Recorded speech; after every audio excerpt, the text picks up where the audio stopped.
barangay. Malungtarong kinabuhi.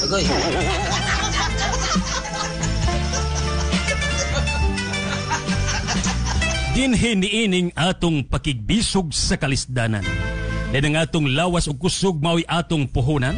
Sa pagpakabuhi ta niining kalibutan, usa kinabuhi atong mahalon ug ampingan. Ampingan ta ug mahalon ang atong kinabuhi. Kay hinatag kini sa kahitasan labaw pas sa bahandi. Natong mga katawhan ang pagkamalipayon mao'y mithi. Usa atong kinabuhi ampingan ta sa way pagdumili.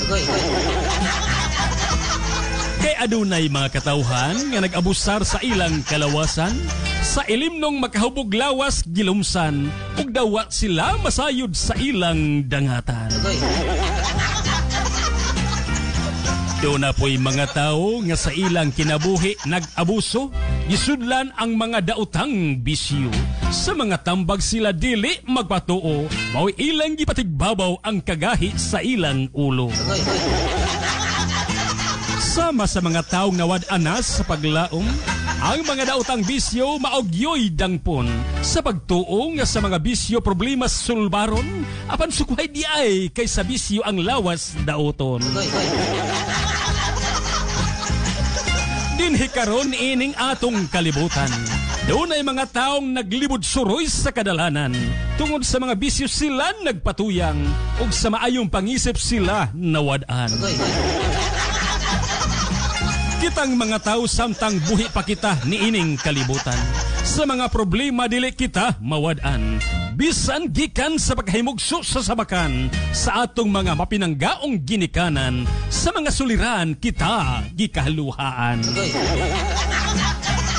Atong pakigbisugan ang mga kapait og kalisdanan, bisan pa man sa daghan nga mga kakulian, ang atong kinabuhi mahalon og ampingan, kay mao kini atong puhunan sa pagpakabuhi ibabaw ning kalibutan.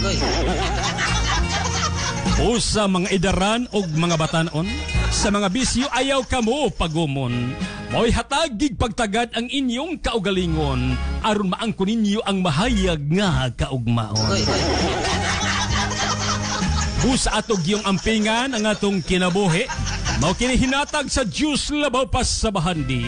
Sa mga tambag upahimangno dili ta magdumili, aron magbalungtaron ang atong kinabuhi.